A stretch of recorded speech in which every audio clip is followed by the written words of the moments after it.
11वें अध्याय का 5 से 14 श्लोक ये चल रहा है। कल जो पढ़ा गया था उसकी अंतिम लाइन पढ़ देते हैं, उसके बाद में आज का पढ़ा जाता है। कल क्या पढ़ा गया था? हंसता हुआ आदमी और दौड़ता हुआ घोड़ा कभी बीमार नहीं पड़ता। थम गया पानी, जम गई काई, बहती नदियां साफ काई। जब तुम हर रूप परमात्मा का करके जानोगे तो बीच से तुम गुम होते जाओगे। कल यहां तक हुआ था। उसके आगे आज है, मैंने देखा सारी सृष्टि का दीदार तुम्हारी आंखों में। मैंने देखा सारी सृष्टि का दीदार तुम्हारी आंखों में। दीदार जब सांसा का हुआ तो तस्वीर गुलामों की क्या देखी। जब हमें गुरु का दीदार हो गया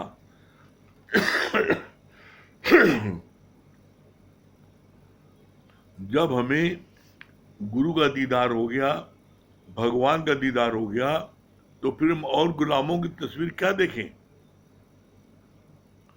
अब और किसी की तस्वीर देखने का मन नहीं करता। जो छवि हमको भगवान में, गुरु में नजर आई, जो प्रसन्नचित मुस्कान भरा परमात्मा गुरु का हमने जो देखा रूप, अब वो रूप हमको किसी में दिखाई नहीं पड़ता। और इसीलिए कहा गया है कि भगवान की गुरु से तुलना किससे करें। उसकी तुलना किसी से की ही नहीं जा सकती। इसी बात को बोला कि अब गुलामों की तस्वीर क्या देखें। आगे बोला, जो घोड़ा अड़ियल है वही चाबुक खाता है, पर जो सवार होशियार है वो घोड़े की लगाम को अपने काबू में रखता है, तो फिर चाबुक की आवश्यकता ही नहीं पड़ती।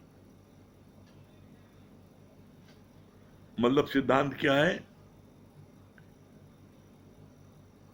जो उद्दंड होते हैं, अड़ियल होते हैं, अहंकारी होते हैं, उनको जो है उनके साथ में गुरु को भी सबक सिखाने के लिए उनको दंड देना पड़ता है, उनको झड़कना पड़ता है। और जो समझदार होते हैं वो इशारे से सब समझते हैं। बताए नहीं 3 प्रकार के लोग। एक शिष्य जो सबसे अच्छा था, वो गुरु के सिर्फ मात्र देखने मात्र से वो सहम गया और उसने जो है तुरंत अपनी गलती को सुधारा। दूसरा जो है उसको गुरु ने समझाया, कहा, तब वो सुधरा, तब वो लाइन पर आया। और तीसरे को गुरु ने बहुत डांटा, उसको काला मुंह करके गधे पर उसको बैठाया, तब भी वो क्या बोलता है, अपनी पत्नी से बोलता है कि अभी मैं घूम के आ रहा हूं, हलवा बना के रखना। मतलब ऐसे भी बेहा होते हैं जिनको कितना ही मारो पीटो बेइज्जती करो उनको असर कुछ नहीं होता। और एक होते हैं जो सिर्फ आंख के इशारे से। इसी तरीके से तुम ये देखो, चेक करो कि तुम किस कैटेगरी में आते हो। गुरु के इशारे को समझते हो कि समझाने समझते हो कि कितना भी तुमको बेइज्जती करे तब भी नहीं समझते। जो उत्तम जिज्ञासु होते हैं, उत्तम श्रेष्ठ के शिष्य होते हैं, वो गुरु के इशारे मात्र को समझते हैं। फिर आगे बोला, अर्जुन निद्रा आलस्य को जीतने वाला था तो कृष्ण ने उसे गुडाकेश कहा।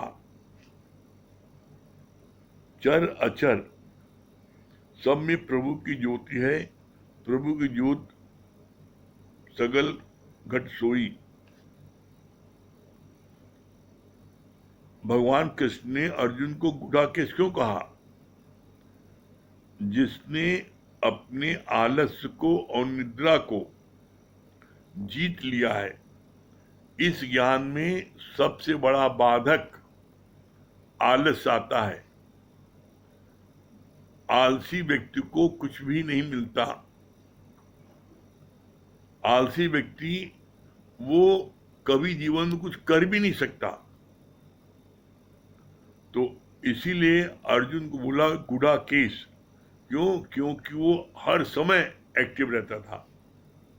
हर समय आप देखो एक्टिव हो। किसी भी कार्य को आपको कहा गया, आप उस कार्य को तत्क्षण आपने किया कि आप जो है अच्छा देखेंगे करेंगे। आलस तो गुरु कहता है इससे बेकार कहना। ये जो है जितनी देर में हम अगले से कहेंगे वो करके आ जाएगा और ये अभी अपने दर से उठेगा। तो ऐसे व्यक्ति से कोई काम भी नहीं करता और परिणाम ये होता है कि वो आलस्य करते करते उसकी सारी इंद्रियां एकदम शिथिल हो जाती हैं, एक्टिव नहीं रहती। और जब आप अर्जुन की तरह एक्टिव रहोगे, गुडाकेश आप रहोगे, तो आप सब कार्य में सफलता प्राप्त करोगे। कितनी अच्छी बात भगवान ने यहां समझ दी है। क्या बोला?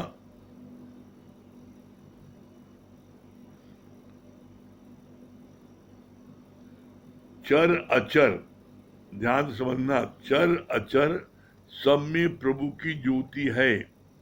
प्रभु की ज्योति सगल सृष्टि सोए। कोई ऐसा घट नहीं है, चाहे जड़ हो चाहे चेतन, जिसमें परमात्मा की शक्ति न हो। उसी की ज्योति सब घट में जल रही है।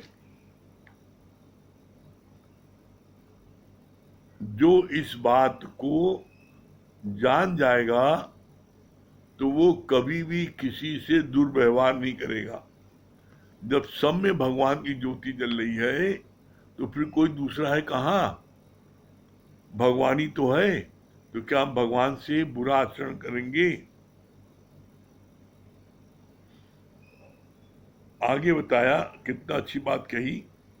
बल्ब के फ्यूज होने से करंट का नाश नहीं होता, ऐसे ही शरीर का नाश होने पर ब्रह्म का नाश नहीं होता। बल्ब फ्यूज हो गया, 10 बल्ब आपके घर में जल रहे हैं, एक बल्ब फ्यूज हो गया तो क्या करंट मर गया क्या? अरे करंट तो रहता ही रहता है। जब बल्ब फ्यूज हो गया तो बल्ब नहीं जल रहा है। इसी तरीके से जब कोई व्यक्ति की चाबी समाप्त हो गई, जितनी भरी चाबी राम ने उतना चले खिलौना। जब आपकी चाबी शांत हो गई, खत्म हो गई, तो आप शांत पड़ गए। तो इसका मतलब थोड़ी नहीं कि आप शांत हो गए तो ब्रह्म शांत हो गया। अरे ब्रह्म की ज्योति तो हर घट में अभी भी है। इसका भी कल परसों भी कितना अच्छा उदाहरण दिया था गुरुजी ने।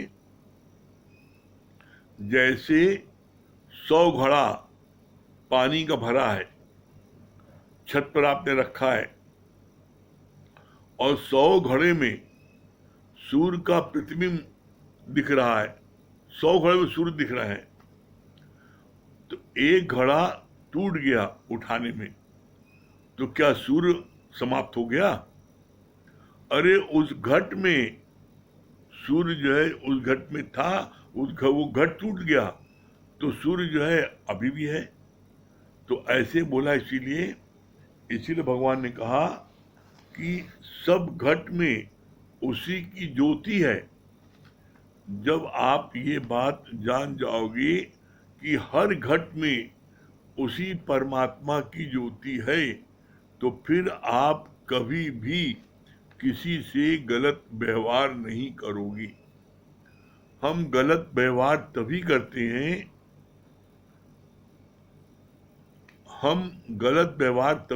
हैं, किसी से, जब हम उसको दूसरा जानते हैं, देखते हैं, समझते हैं।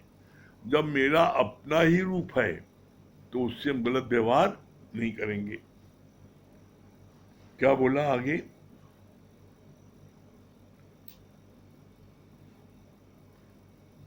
हस्ती भांति प्रिय नाम रूप ये 5 अंश जग में दिखते, इनमें 3 ब्रह्म रूप और जगत रूप है 2 बचते। कौन से हैं 5? हस्ती भांति प्रिय नाम रूप ये 5 हैं। 3 है ब्रह्म रूप, हस्ती भांति प्रिय ये ब्रह्म रूप है, नाम रूप नाश है, ब्रह्म का प्रकाश है। कितनी बार चल चुका? हस्ती भांति प्रिय ये मुर्दे में भी होता है। जब किसी शरीर शांत हो जाता है तो मुर्दे में भी तीनों चीजें हैं। कैसे? आप कहते हो हस्ती माने है, मुर्दा है, भासी माने भास रहा है, दिखाई पड़ रहा है, और प्रिय माने प्यारा भी है। मुर्दा जो आपके घर में किसी का, चाहे वो पिता का हो, चाहे भाई का हो, चाहे किसी पति का हो, अगर वो रखा है, पड़ा है, वो इतना प्यारा है कि उसको वो मक्खी अभी बैठती है तो आप हाँकते हो। उस मुर्दे पर कोई अपना चप्पल रख दे तो आप बर्दाश्त कर पाओगे? अरे अब तो मर गया, अब चाहे जो रखे, चाहे हार माल चढ़ाए और चाहे चप्पल रखे। लेकिन अगर कोई चप्पल लगता है तो उसको आप जो है मारने पीटने की दौड़ाओगे, क्योंकि आपको प्यारा है। तो बोला क्यों प्यारा है? क्योंकि उसमें अभी भी भगवान की शक्ति है। हस्ती भांति प्रिय ये 3 ब्रह्म रूप है, ये तीनों ब्रह्म रूप है। नाम रूप नाश है। नाम अभी बोलते फलाने लाला, अब मर गए तो फलाने स्वर्गीय हो गए। रूप उसका चेंज होता है, क्षण क्षण में चेंज होता है। कुछ देर बाद इतना डरावना हो जाता है वही मुर्दा कि आप देख नहीं पाते उसको। तो यहाँ पर जब हम गुरु मुख से ये सब बात समझ लेते हैं तो फिर किसी में फंसते नहीं है। क्यों? क्योंकि शरीर तो जाना ही है। जिसने भी जन्म लिया उसको मरना अवश्य पड़ेगा। शरीर किसी का भी आज दिन तक नहीं रहा है, चाहे राम हो, चाहे कृष्ण हो, चाहे गुरु नानक हो, चाहे कबीर हो, कोई हो। शरीर सबका, शरीर विनाशी है, आत्मा अविनाशी है। इसी शरीर में जो आत्मा है वो अविनाशी है, लेकिन शरीर विनाशी है। तो हम शरीर जो गंध मूत्र का थैला है, इसमें हम क्यों अटकते हैं? हम जब इसमें अटकते हैं तभी दुखी सुखी होते हैं। फिर भगवान ने बोला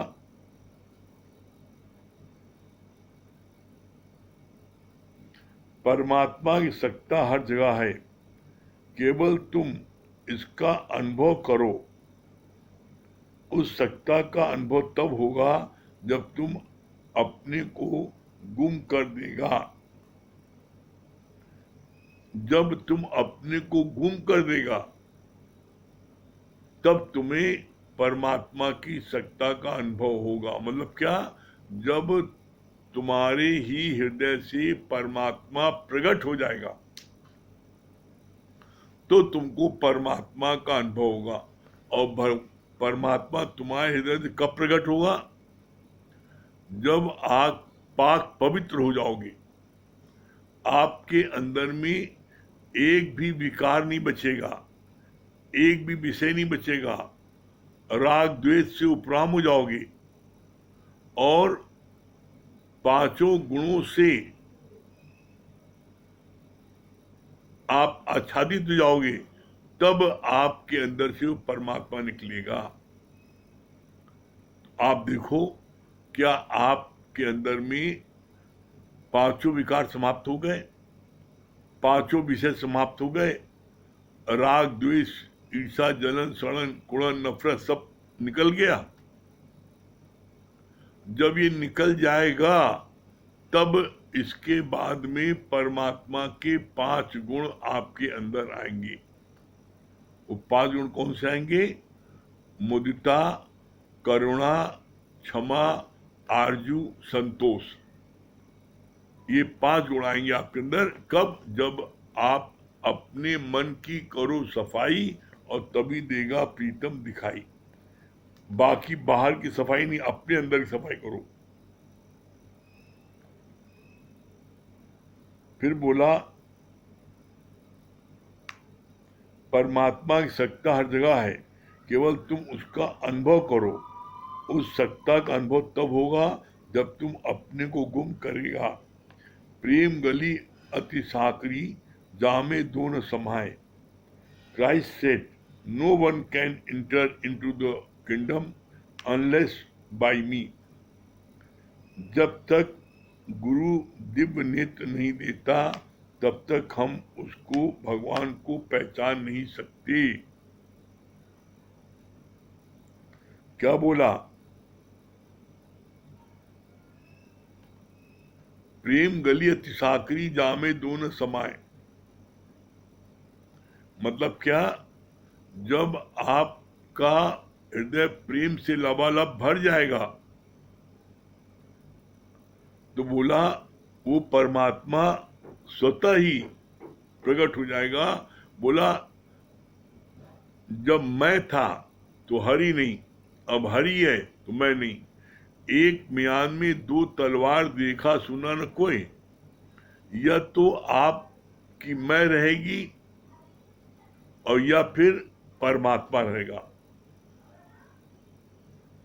इसीलिए गुरु जी बोलते हैं अपनी मैं को मिटाओ।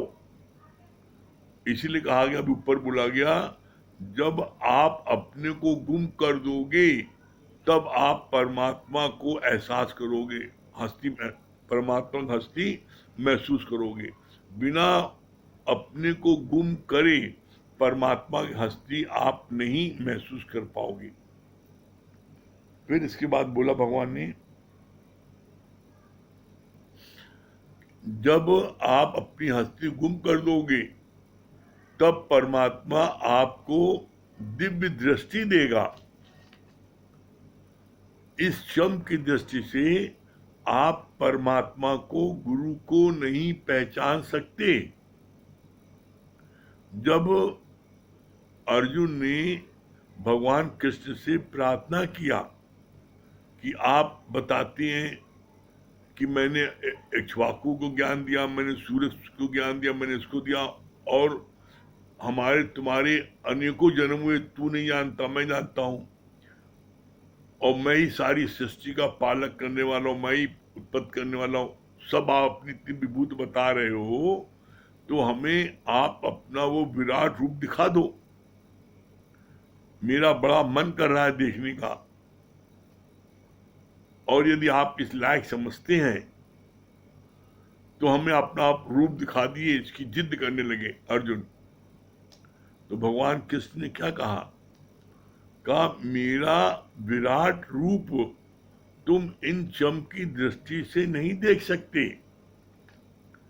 तुमको जब हम दिव्य दृष्टि देंगे तब तुम मेरे उस विराट रूप को देख सकती हो। और जब विराट रूप दिखाया, दिव्य दृष्टि दिया भगवान ने अर्जुन को, और उसके बाद अपना जब विराट रूप दिखाया तो उस विराट रूप को देखने पर क्या महसूस किया? महसूस किया कि आकाश में एक सूर्य से इतना प्रकाश है। बोला जब उन्होंने विराट रूप दिखाया तो उस समय ऐसा लगा हजारों सूर्य उदय हो गए हैं, हजारों सूर्य उदय हो गए, इतना प्रकाश हो गया। और उस प्रकाश की चकाचौंध में उसने क्या देखा?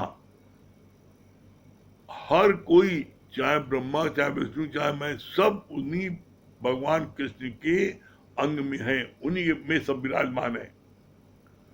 और जितने भी जीव मर रहे हैं सब उनके मुख में जा रहे हैं और दूसरी तरफ पैदा हो रहे हैं। मतलब देखा विराट में सारे तरफ, हर दिशाओं में उनका ही मुख है, हर दिशाओं में में उनका मुख है और अस्त्र सत सुशोभित है। मतलब वो रूप देख करके बहुत भयभीत हो गया अर्जुन,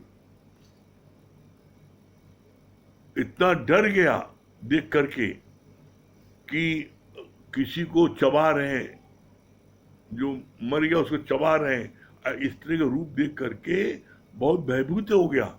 तब उसने भगवान से प्रार्थना किया क्या प्रार्थना किया? आप अपने उसी सहज रूप में आ जाओ भगवान। भगवान फिर अपने उसी सहज रूप में आ गए। तो सहज रूप में जब आ जाते हैं तो उनको ये मूढ़ लोग नहीं पहचानते, क्योंकि वो साधारण वेश में आता है।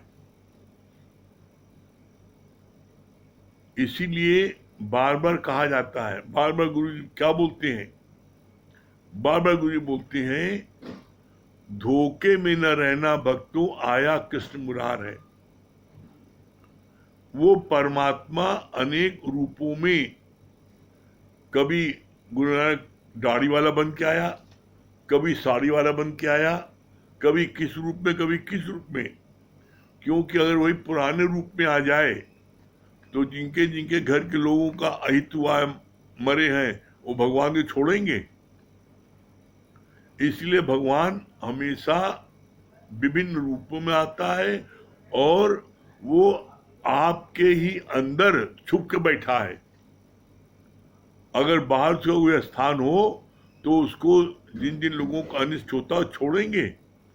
आप देखो, जब जो जितने मंत्री हैं उनके डिपार्टमेंट में कोई मामला होता है तो उस मंत्री के बंगले के आगे जिंदाबाद मुर्दाबाद धरना सब चलता है ना, तो ये भगवान के आगे चलने लगे। इसीलिए भगवान अदृश्य हैं और सबके हृदय में छुपे हैं। क्यों? भगवान जानते थे ये मनुष्य ऐसा भागा है, ये दुनिया में सब जगह में ढूंढेगा, सब जगह जाएगा, लेकिन अपने अंदर नहीं देखेगा। कैसे? एक इसका बड़ा सुंदर गुरुजी ने उदाहरण पेश किया कि एक सेठ जब ट्रेन में बैठा तो उसको क्या हुआ, उसको चोर लोगों ने उस सेठ को बेच दिया लाखों रुपए में। और जो चोर लोग हैं उस सेठ को पैसा, उसका रुपए निकालने के लिए सारी चीजों की तलाशी ले ली, सब कुछ तलाशी ले लिया, लेकिन वो रुपए उसको मिल नहीं पाया। जब वो अपने गंतव्य स्थान पर उतरने लगा तब उन चोरों ने हाथ जोड़ के कहा कि मैंने आपको इतने लाख रुपए में खरीदा है और ये पक्की खबर है कि आपके पास में करोड़ों रुपए हैं, लेकिन आप कहाँ छुपा के रखे हो ये करोड़ों रुपए के हीरे? ये जो हमको बताओ। हम लोगों ने आपकी सारी तलाशी ले ली लेकिन हमको हीरा नहीं मिला। वो मेरा बड़ा नुकसान हो रहा है। नुकसान तो हो गया अब तो आप अपने शहर आ गए, लेकिन अब तो कम से कम आप बता दो तो उस व्यक्ति ने क्या किया? सेठ ने,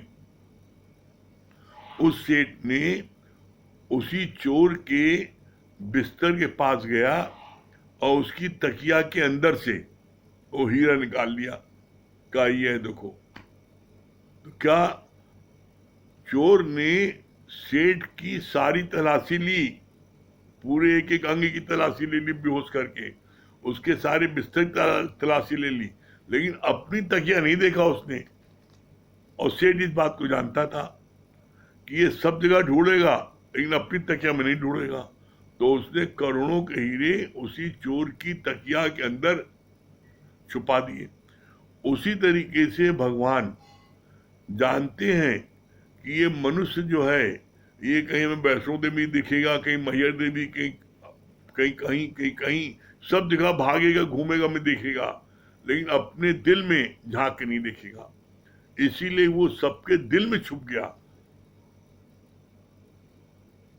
वो जो तुम्हारे अंदर छुपा है परमात्मा, वो परमात्मा तुम्हारा अब तुमको ही तुम्हारे ही पुरुषार्थ से वो प्रकट हो सकता है। कैसे? जैसे गुरु ने बोला, इसका उदाहरण पेश किया, जैसे दूध के हर बूंद में मक्खन है लेकिन वो दिखाई नहीं पड़ता, इसी तरीके तुम्हारे रोम रोम में परमात्मा है लेकिन दिखाई नहीं पड़ता।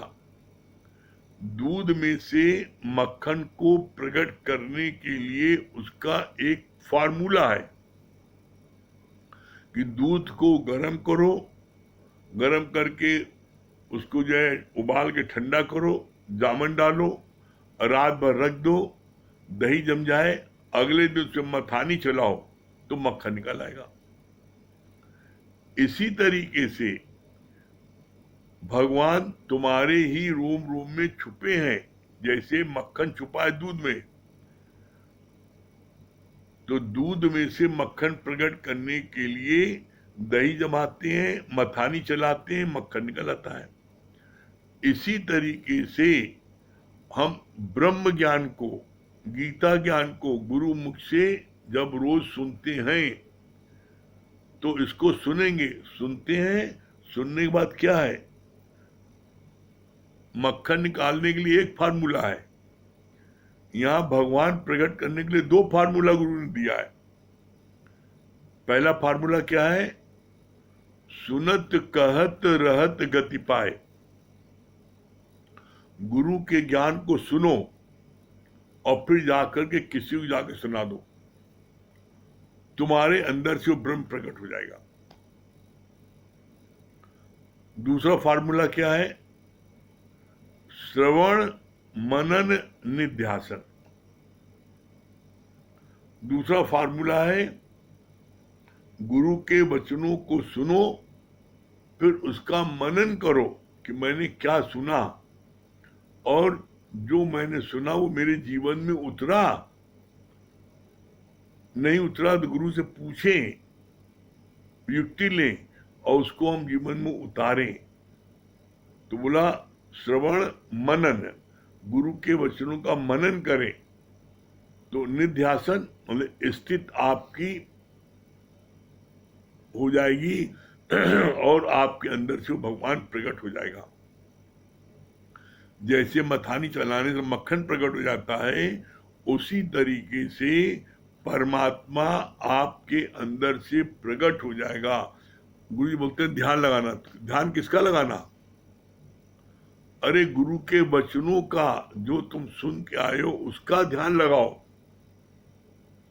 उसका मनन करो कि मैंने आज क्या सुना और जितनी बातें मैंने गुरु के मुख से सुनी है क्या वो मेरे जीवन में उतरी है। जब हम उसको अपने जीवन में उतारेंगे, जीवन में लगाएंगे, तो वो परमात्मा आपके अंदर से ही प्रकट हो जाएगा। और जब प्रकट होगा उसकी पहचान क्या है? उसकी पहचान दो है। एक पहचान क्या है? बोला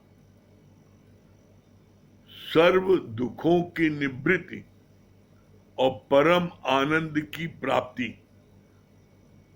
आपको कोई दुख दुनिया का नहीं आभास होगा और परम आनंद में आप समय बिता रहे हो, परम आनंद में आप रह रहे हो, समझ लो आप मुक्त हो, परमात्मा प्रकट हो गया है। इसी को जो है दूसरा क्या बोला है? दूसरा प्रमाण क्या है? जैसे एक गर्भवती स्त्री जब वो गर्भवती हो जाती है तो उसके पेट में बच्चा जब आ जाता है तो वो अपने अंदर में बच्चे को एहसास करती है कि मेरा बच्चा ऐसे घूम रहा है, मेरा बच्चा इधर है, इधर है। वो बच्चे का एहसास करती है। इसी तरीके से जब आप गुरु के वचनों को अपने जीवन में लगा लोगे तो आप परम आनंद में, शांति में रहोगे और आपको हर समय वो परमात्मा का एहसास होगा। कि परमात्मा मेरे अंग संग है, कोई जगह न तुझसे खाली है, तू व्यापक डाली डाली है। तुम्हें हर तरफ चौओर परमात्मा ही परमात्मा दिखेगा। फिर आप अंदर में एहसास करोगे वो परमात्मा जो है, आप उसका एहसास होगा, और जब उसका एहसास होगा तभी आपको आनंद की प्राप्त होगी। ठीक है सुशीला? हाँ सुशीला जी।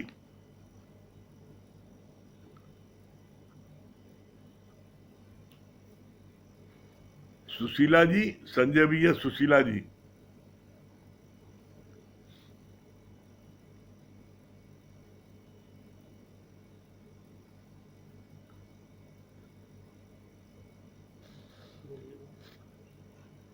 हरिओम गुरुजी।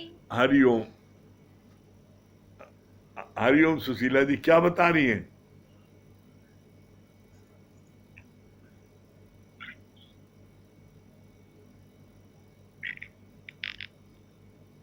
बहुत अच्छी बात लगी ना कि श्रवण करे, फिर मनन करे, फिर निध्यासन, मतलब जो हम सुने उसका चिंतन मनन करे। हम्म, अब बहुत अच्छा ये भी बात लगी कि मतलब परमात्मा, सही बात है, हर जगह खोजते थे लेकिन परमात्मा अपने अंदर ही था। लेकिन ये बात गुरु ने बताए, और जब गुरु ने जन्म मिलता तो सच बात है, पर्वत और पहाड़े पे ढूंढते रह जाते, मंदिरे में। लेकिन ये कभी न अपने पास तो कभी नहीं ढूंढ पाते, जैसे चोर की दृष्टांत बताए ना, बस वही हाल होता। चलिए भजन सुना दीजिए। बस आपके शुक्राने हैं कि आप परमात्मा की घट बहुत अच्छी। मन में बसा कर तेरी मूर्ति, मन में बसा कर तेरी मूर्ति, उतारू मैं गुरुवर तेरी आरती। मन में बसा कर तेरी मूर्ति, उतारू मैं गुरुवर तेरी आरती। कर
करो कष्ट हरो ज्ञान दो भगवन भाव में फंसी नाव मेरी तारी दो भगवन करो न करो कष्ट हरो ज्ञान दो भगवन भाव में फंसी नाव मेरी तारी दो भगवन दर्द की दवा तुम्हारे पास है दर्द की दवा तुम्हारे पास जिंदगी है भीख मांगती मन में बसा कर तेरी मूर्ति उतारो मैं गुरुवर तेरी आरती मन में बसा कर तेरी मूर्ति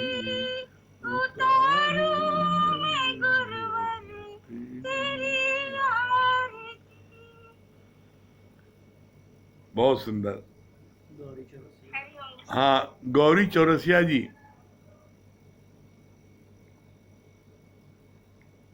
गौरी चौरसिया कहाँ की है? हरिओम कटनी, गौरी चौरसिया जी कटनी। हरिओम गुरुजी। हाँ, हरिओम। क्या बता रही गौरी जी? ये बहुत अच्छा लगा ना कि हम लोग भगवान को सब जगह तो ढूंढ लेते हैं सिर्फ अपने अंदर ही नहीं ढूंढ पाते हैं। हाँ हाँ ये वाली पॉइंट बहुत अच्छी अच्छे लगी। लगा। चलिए भजन सुनाइए आप। आओ हाँ, बहुत दिन से आपका भजन नहीं हुआ है। आओ 1 मिनट गुरुजी।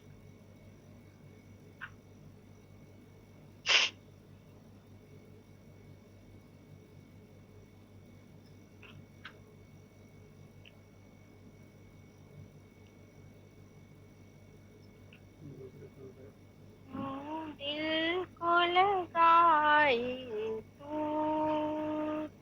ये देश है बेगाना यूं दिल को लगाए तू ये देश है बेगाना सपनों की है सब रचना धोखा न कहीं खाना यूं दिल को लगाए तू ये देश है बेगाना जीवन है तेरा प्राणी ऐसे जैसे बुलबुला पानी का नहीं कुछ भी भरोसा है तेरी जिंदगानी का तू दिल को लगाए तू ये देश है बेगाना नस्वर है प्राणी सारे सामान यहाँ क्या लाना आया है फकत तू तो बन के मेहमान यहाँ। चलिए बहुत बढ़िया गौरी जी। चलिए और तैयार कर लीजिए। हाँ, थोड़ा सा इसको और तैयार कर लीजिए अच्छे से, फिर सुनाइएगा, है ना। हाँ, बलराम भैया फैजाबाद। हरिओम जी। हाँ, हरिओम बलराम भैया। बलराम भैया क्या बता रहे हैं? हरि अच्छा लग रहा है। कह रहे हैं आपको देख के बहुत अच्छा लग रहा है। हाँ, बलराम भैया बहुत अच्छा लग रहा है बहुत हमको दिनों भी। बाद दर्शन हुए हैं। हाँ अभी बोल रहे थे ना कि हाँ। अंदर बाहर, अंदर से गुरु ने ढूंढ लिया, दिखा दिया, तो हम लोग को तो आपके दर्शन बाहर से एक भी हो गए, कैमरे अंदर से भी हो गए। आपका चेहरा कैमरे के सामने आ रहा है, थोड़ा ऊपर करिए। आपका चेहरा कह रहे नहीं, चेहरा नहीं आ रहा सामने, थोड़ा सीधा करिए। आया? हाँ अब ठीक है ये। हाँ अब आया? हाँ, और अब हीरो लग रहे हैं आप देखने में। हाँ, और बलराम भैया ठीक है सब? नहीं अभी जैसे जी, और सब अच्छे, बढ़िया, अभी कुशल जैसे मंगल? गुरु ने कहा ना कि हाँ, हाँ सब बढ़िया, आप सब ठीक है। सब ठीक ठाक है। पंकज कैसा है? ठीक है पंकज? हाँ, पंकज जी बहुत अच्छे हैं। हाँ बढ़िया। हाँ, पंकज जी भी अगर पंकज आते अच्छा हैं, है। वही वही तो मिलवाते हैं हमको सबसे। पंकज भैया मिलवाते हैं, उन्होंने ही बोला बलराम भैया अरे हैं। वाह। बहुत अच्छा लग रहा है, हमने कहा बहुत हमने अच्छा। कहा दर्शन कर ले आज अंकल जी हमें का। बहुत अच्छा है, बहुत अच्छा बलराम भैया, आपके दर्शनों के बड़ा अच्छा लग रहा है। हाँ हाँ, जैसे अभी पंकज भैया से भी देख लीजिए, मुलाकात कर लीजिए पंकज जैसे भैया अभी से। बोला ना कि पंकज भैया से जो है, पंकज भैया से मुलाकात दिखे। ओ, हरिओम हरिओम। हाँ बहुत अच्छे लग रहे हो। हाँ, गुरु पंकज के जी भी अगर चरणों में आते हैं। समर्पित हो, बहुत अच्छे लग रहे हो। हाँ हाँ, अरे हमारे होस्ट है, बॉस है। हाँ। चलिए बढ़िया बढ़िया। चलिए भैया, अच्छा, हरिओम भैया। Pankaj thank you. ओके ठीक है भैया, भैया। Okay, thank you. हाँ जी, ऊपर। दुर्गेश भैया ओके। दिनेश भैया, दिनेश भैया। हाँ, दिनेश भैया, दिनेश द्विवेदी भैया। हाँ, क्या बोल रहे दिनेश भैया?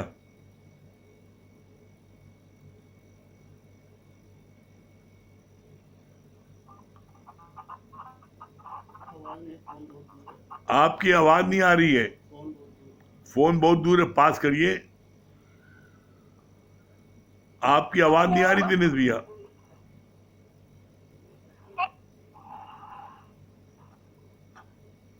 अनम्यूट करिए, आपकी आवाज नहीं आ रही है।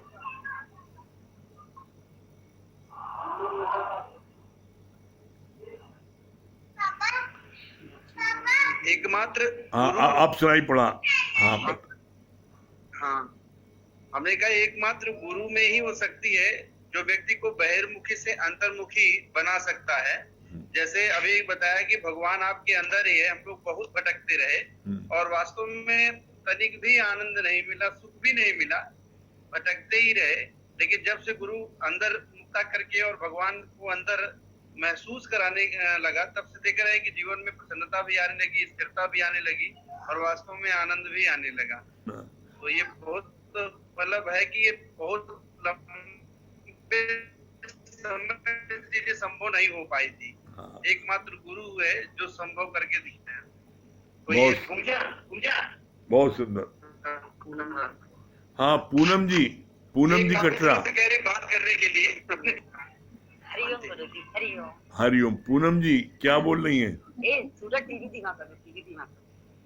हाँ गुरु जी, बहुत अच्छा लगा आपने बताया ना कि भगवान तो अंदर ही है और हम लोग को तो बाहर से भी दिखते, अंदर से भी दिखते। बात बहुत अच्छी लगी है।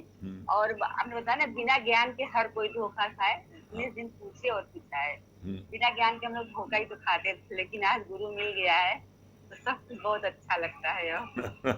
पॉजिटिव थिंकिंग आ गई हो। हाँ गुरु जी। बहुत सुंदर। हाँ। हाँ, महेश भैया।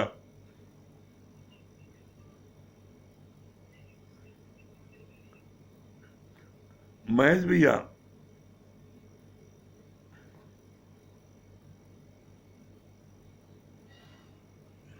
हरिओम गुरु जी। हरिओम। हाँ, क्या बता रहे महेश भैया? बहुत अच्छी बात लगी गुरु जी की। गुरु की बात को कोई से इशारे में समझ लेता है, कोई समझाने से समझता है, कोई कहने से भी नहीं मानता। ये बात बहुत अच्छी लगी कि आप गुरु को कितना ऑब्जर्व करते हैं। हाँ। ये बहुत बड़ी चीज है। हाँ हाँ, संगीता रानी। हरिओम गुरु जी। हरिओम, क्या बता रही हो? हरिओम। हरिओम। बहुत अच्छी बात लगी जैसे आपने बताया ना कि स्वार्थ लाख करे सब प्रीति। तो सच बात है कि जो भी प्रेम करता है सब स्वार्थ से ही, अपने स्वार्थ से ही। लेकिन आज जैसे गुरु जी कृपा से मतलब सर्वत्र प्रेम करना गुरु ने ही सिखाया है कि सब में अपना आप देख करके प्रेम करना। ये बात बहुत सुंदर। हरिओम हरिओम। चित्रा जी। हाँ चित्रा जी,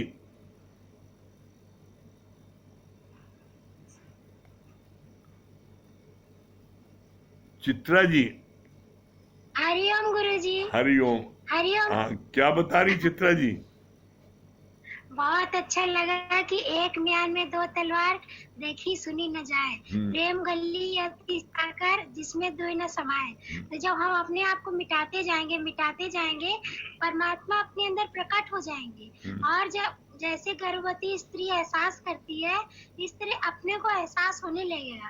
और इसके भी कर्णधार आप हैं, आप ही बनाने वाले, आप ही शिल्पकार, आप ही सब कुछ है गुरुजी। नहीं तो हम लोग कुछ भी नहीं जानते, कहाँ भटकते थे, कहीं यहाँ कहीं वहाँ, लेकिन आपने अपने अंदर ही लखा दिया उस परमात्मा को। तो आप ही हम सब के परमात्मा है गुरुजी। हाँ नरेंद्र भैया, हरिओम गुरुजी। हरिओम। क्या बोल रहे नरेंद्र भाई? बहुत अच्छा आपने बताया कि जितनी चाबी भरी राम ने उतना चले खिलौना। उससे ज्यादा नहीं चल सकता है। जो परमात्मा करता है, जो करता है सब अच्छा ही करता है। दूसरी बात ये अच्छी लगी कि जब कृष्ण भगवान ने जो है अर्जुन को बताया कि जो है तेरे मेरे कई जन्म हो चुके, तुझे याद नहीं मुझे याद है। ये गूढ़ रहस्य मैंने जो है सूर्य को बताया, सूर्य ने अपने पुत्र मनु को बताया, मनु ने अपने पुत्र राजा इक्ष्वाक को बताया। ये बहुत अच्छा लगा। संजू पापा। बहुत सुंदर। हाँ संजीव फापा मऊ, हरिओम हरिओम गुरु। हरिओम।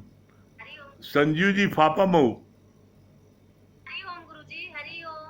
हरिओम राम गुरुजी। हरिओम। हाँ आवाज क्या बोल रही है संजू जी? बहुत अच्छा लगा गुरुजी, आपका लाख लाख शुक्र है कि जितने भी जो भी मन में, पहले हम यही आपको बोलेंगे कि जो मन में रहता है दुख सुख, आपका नाम लेके और आपके वचन सुन के सारे दुख सुख हट जाते हैं। और सब बहुत अच्छा लगा कि जो सुख आए फिर न जाए उसका करें गुमान, देखा पागल सब संसार। सही बात है, इतना हम लोग भाग्यशाली हैं कि जब से गुरु का ज्ञान सुनने लगे तब से जीवन बहुत बदल गया गुरुजी। बहुत लाख लाख शुक्राना, तो इतना अच्छा गुरु दर मिला मुझे। हरिओम गुरुजी। हरिओम। सुबह का टाइम नाम को बदल गया। हाँ सुबह का टाइम बदल गया है। सुबह का सत्संग जो है, जो 8:30 बजे होता था कंपनी बाग में, अब 8 बजे से होता है। सुबह का टाइम 8 बजे से हो गया कंपनी बाग में। ठीक है, चलिए ओम का जाप कर लें, समय हो रहा है।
सही प्रेम हरिओम, राम राम।